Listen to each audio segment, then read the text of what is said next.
Assalamualaikum warahmatullahi wabarakatuh. Perkenalkan, nama saya Rulu Qurratul Aini dengan NIM 2008056014. Di sini saya akan membuat video tentang hafalan ayat-ayat Al-Qur'an yang berkaitan dengan ilmu-ilmu fisika, pendidikan, kemudian matematika, teknologi, dan seterusnya.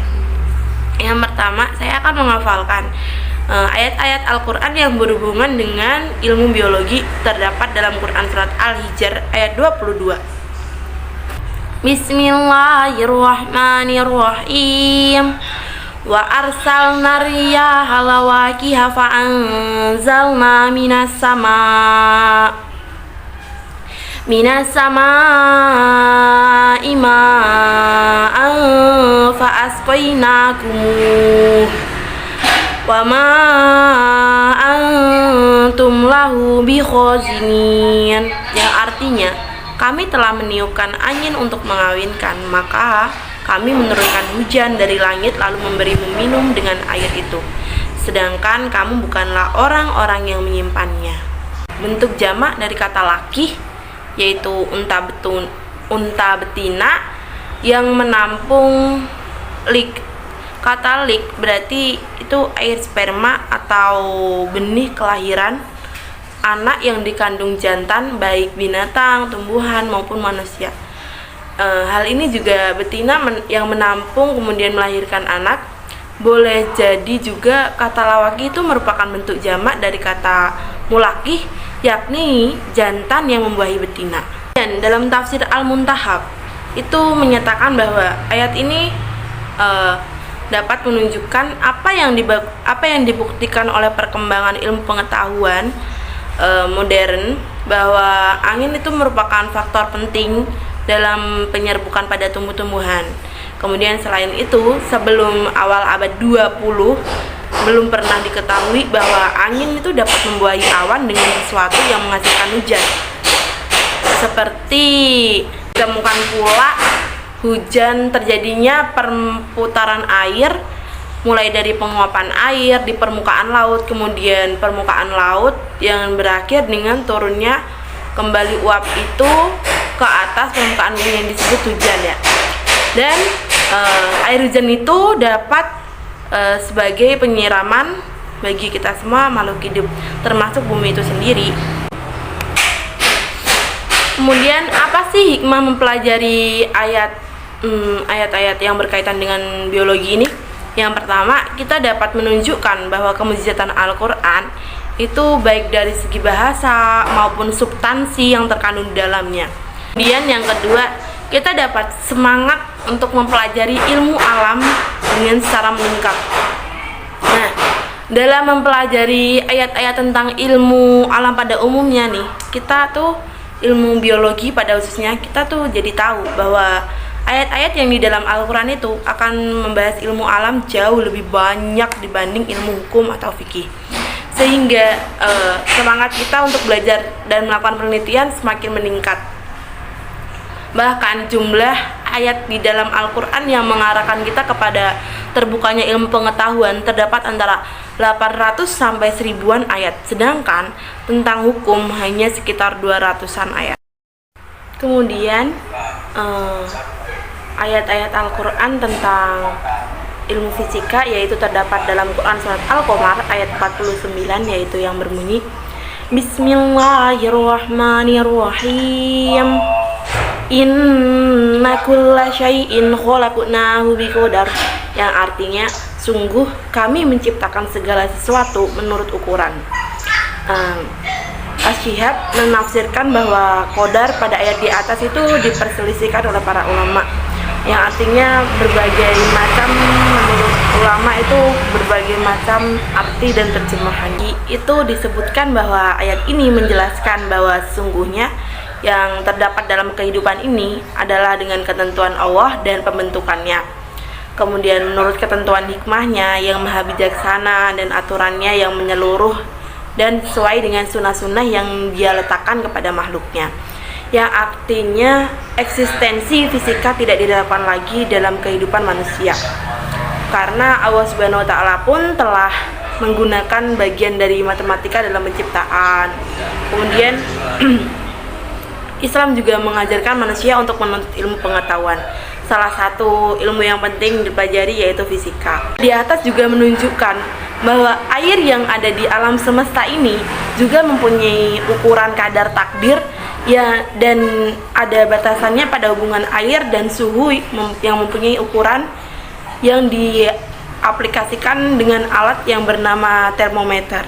Nah, termometer ini ya adalah air raksa dalam gelas, adalah termometer yang dibuat dari air raksa, kemudian ditempatkan pada suatu tabung kaca, kemudian yang dapat dikalibrasi pada tabung, kemudian bisa kita baca sesuai panjang air raksa di dalam gelas tersebut sesuai dengan suhunya. Kemudian ayat di atas juga mengisyaratkan bahwa kata ukuran adalah apa yang ada di alam ini dapat dinyatakan dengan dua peran. Itu yang pertama sebagai dapat bilangan dengan sifat dan ketelitian yang terkandung di dalamnya, dan yang kedua itu sebagai hukum dan aturan. Kemudian apa sih hikmah kita mempelajari ayat-ayat yang berhubungan dengan tentang fisika ini? Bisa mengambil hikmah bahwa segala sesuatu yang dijadikan Tuhan itu diberinya perlengkapan dan persiapan sesuai dengan naluri, sifat-sifat, kemudian beserta fungsi dan ukurannya masing-masing dalam hidup kita. Kemudian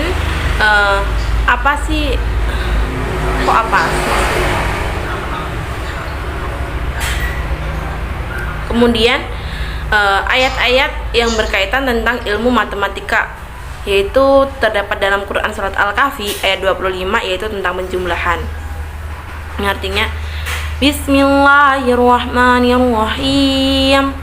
Walabisu fi kahfihim salasami'atin sinina wasdadu tis'a, yang artinya mereka tinggal dalam gua selama 300 tahun dan ditambah 9 tahun. Dan menurut tafsir Al-Misbah itu mengandung informasi yang sangat akurat, yaitu menyangkut perbedaan antara perhitungan yang berdasarkan kalender Syamsiah dan Qamariyah. Nah, perbedaan antara keduanya dalam setahun adalah sekitar 11 hari dan sekian jam. Dan bila selisih ini dikalikan itu dapat 300 tahun, ia akan menjadi sekitar 330 hari, yakni sekitar 9 tahun. Kemudian jika dalam perspektif matematika, ayat itu membahas tentang penjumlahan. Nah, penjumlahan itu merupakan suatu aturan yang mengaitkan setiap pasangan bilangan dengan bilangan yang lain. Nah, penjumlahan juga terdapat beberapa sifat, yaitu sifat pertukaran, yaitu komutatif, kemudian sifat identitas, kemudian ada sifat pengelompokan asosiatif. Kemudian dalam ayat ini juga membahas tentang lamanya waktu tidur pemuda Al-Kahfi yang tinggal di dalam gua dengan operasi penjumlahan, yaitu 300 tambah 9, yaitu 309 tahun. Kemudian apa sih hikmah dari ayat tersebut? Nah, hikmahnya yaitu 1, dapat mengetahui perbedaan perhitungan kalender Qamariyah dan Syamsiah dengan alasan tertentu. Kemudian yang kedua, bisa mengetahui tentang penjumlahan lamanya tidur sahabat Al-Kahfi yang tidur di dalam gua, yaitu 309 tahun. Kemudian ayat-ayat Al-Quran yang berkaitan tentang teknologi informasi, yaitu terdapat dalam Quran Surat Al-Anbiya ayat 80-81. Bismillahirrahmanirrahim. Wa 'allamnahu sun'ata labusil lakum lituhsinnakum min ba'sikum fahal antum syakirun, yang artinya, dan kami ajarkan pula kepada Daud cara membuat baju besi untukmu guna melindungi kamu dalam peperangan. Apakah kamu bersyukur kepada Allah? Kemudian surat Al-Anbiya ayat 81. Bismillahirrahmanirrahim. Wali Sulaiman ar-riha asifatan tajri bi amrihi ilal ardil lati barukna fiha barokna fiha wa kunna bikulli syai'in alimin, yang artinya dan kami tundukkan pula kepada Sulaiman segolongan setan-setan yang menyelam ke dalam laut untuknya, dan mereka mengerjakan pekerjaan selain itu, dan kami yang memelihara mereka itu. Kemudian dalam ayat tersebut itu dinyatakan bahwa Nabi Daud diberitahu oleh Allah Subhanahu wa taala tentang pembuatan baju pelindung yang dapat digunakan dalam pertempuran yang terbuat dari besi. Nah, kemudian juga terdapat dalam Nabi Sulaiman itu Allah telah menundukkan angin baginya hingga ia dapat melewatkan negeri sekitarnya. Nah, gambaran yang Allah tunjukkan kita bisa melihat perkembangannya saat ini, berapa banyak peralatan canggih yang kita dapat kembangkan, hampir dari semuanya menggunakan tenaga angin seperti kapal layar, kincir angin, dan alat-alat berat jenisnya. Dan hikmah apa aja sih yang kita dapat ambil dalam ayat tersebut? Yang pertama, kita dapat mempelajari Al-Quran, dapat memahami Al-Quran bahwa teknologi yang dari besi itu sudah diberitahu oleh Allah dari 1400 tahun yang lalu. Yang kedua, kita dapat lebih semangat untuk mempelajari ilmu-ilmu teknologi dan untuk semakin mengembangkan zaman-zaman yang sekarang ini. Kemudian yang kedua terdapat dalam surat Yasin ayat 41 sampai 42 yang berbunyi Bismillahirrahmanirrahim. Wa ayatul lahum anna hamalna dzurriyyatahum fil fulkil mashhun, yang artinya dan suatu tanda yaitu kebesaran Allah bagi mereka adalah bahwa kami angkut keturunan mereka dalam kapal yang penuh muatan. Kemudian terdapat juga dalam surat Yasin ayat 42 wa khalafna lahum mim mislihi ma yarkabun, artinya dan kami ciptakan juga untuk mereka angkutan laut yaitu angkutan lain seperti apa yang mereka kendarai.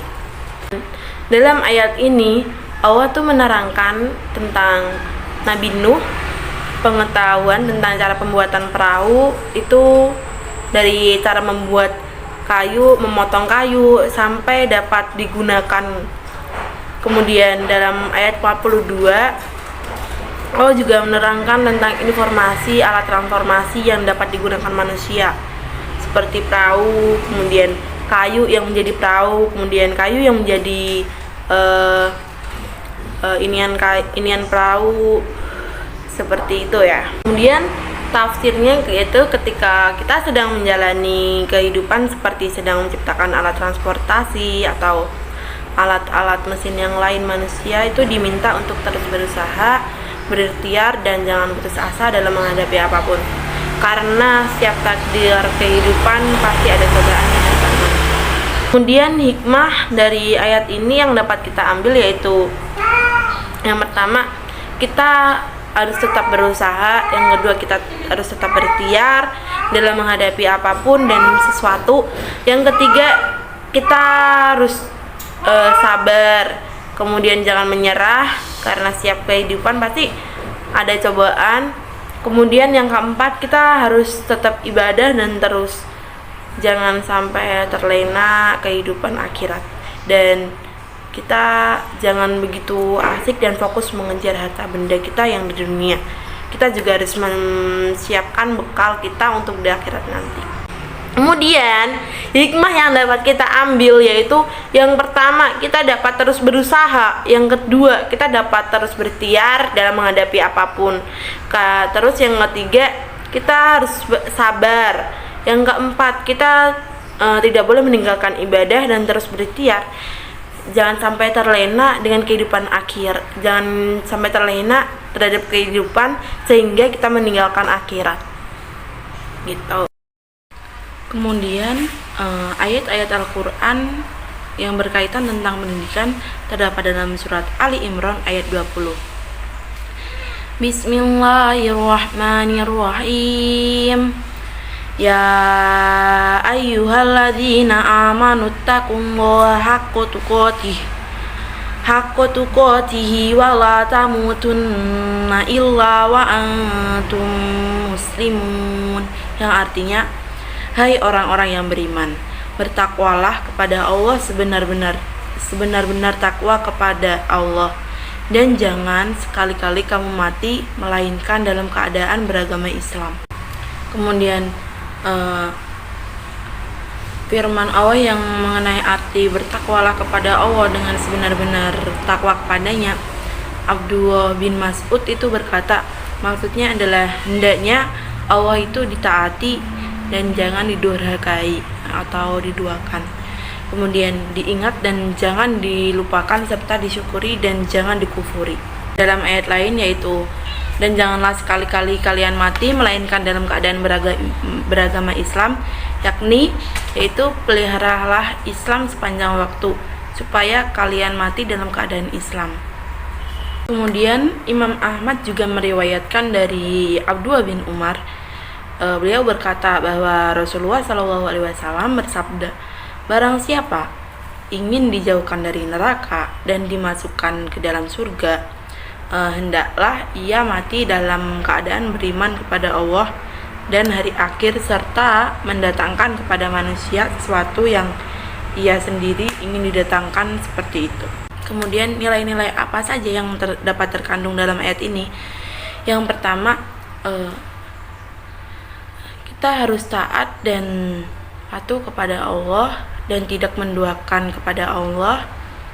Kemudian kita juga harus beramal baik, kemudian beriman kepada Allah dan hari akhir, menjauhi larangannya dan menaati semua perintahnya sehingga kita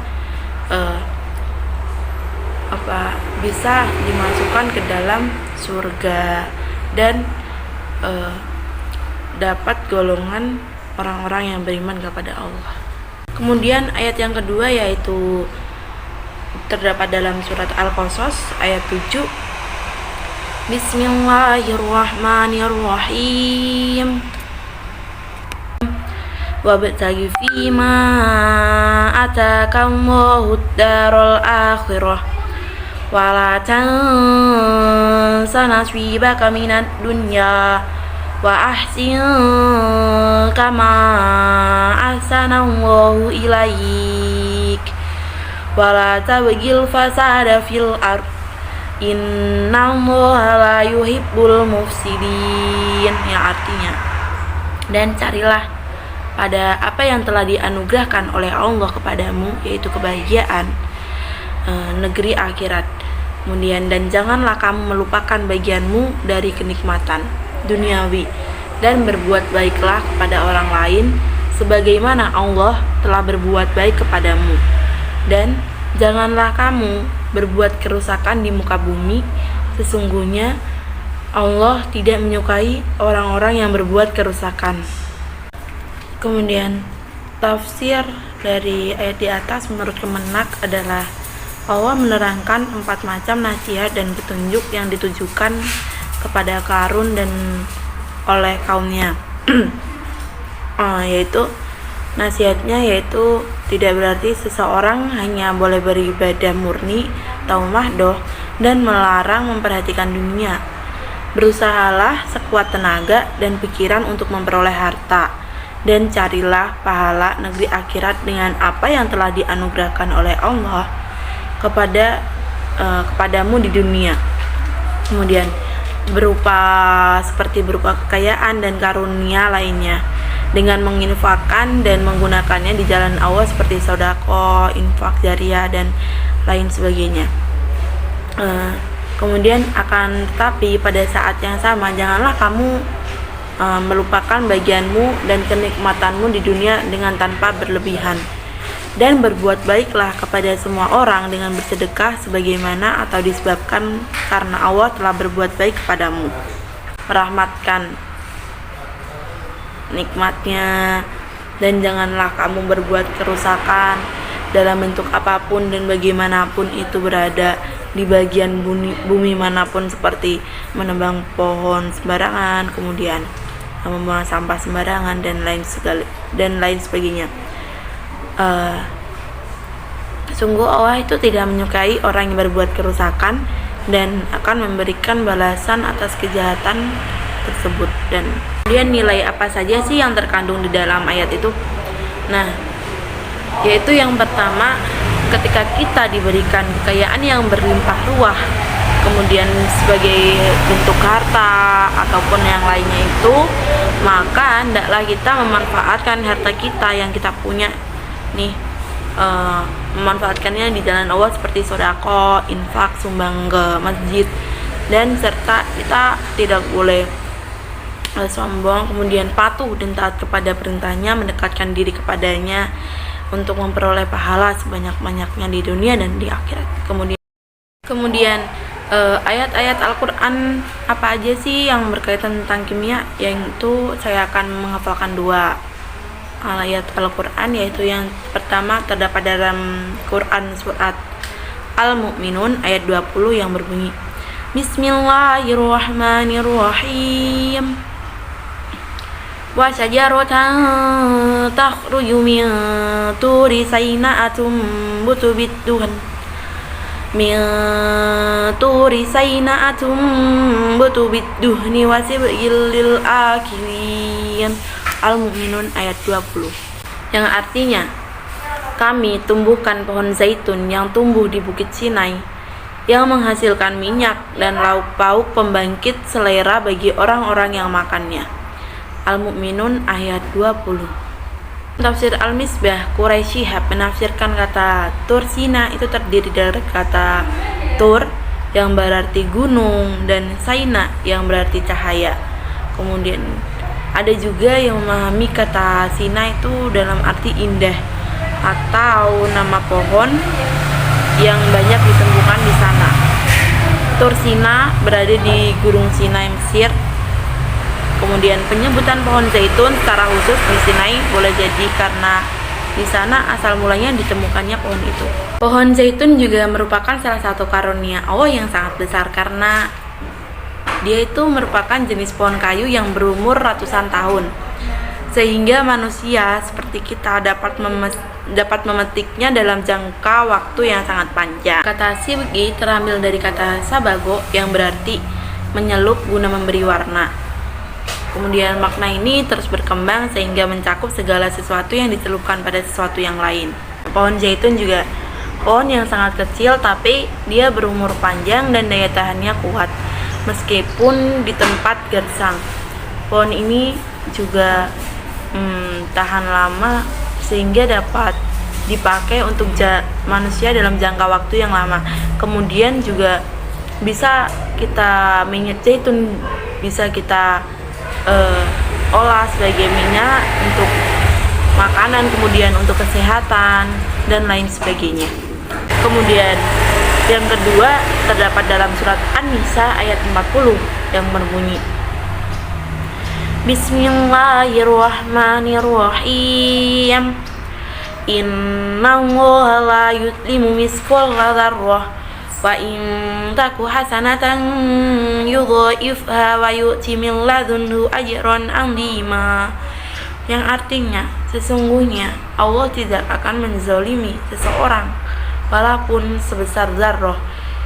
Jika sesuatu yang sebesar zarrah itu berupa kebaikan, niscaya Allah akan melipat gandakannya dan memberikan pahala yang besar dari sisinya.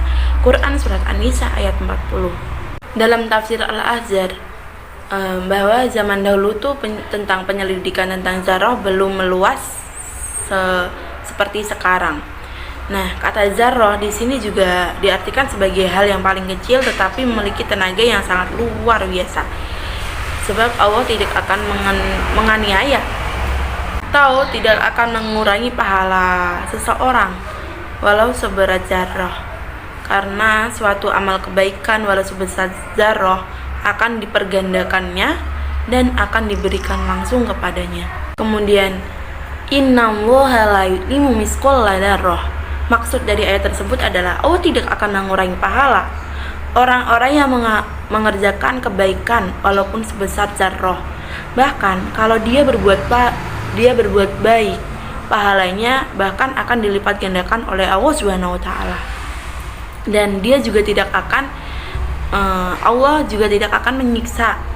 Kemudian dia juga tidak berhak untuk menerima siksaan karena baik-baik pahala maupun siksa senantiasa sejalan dengan sepengaruh amal terhadap jiwa dengan mensucikan atau mengotorinya.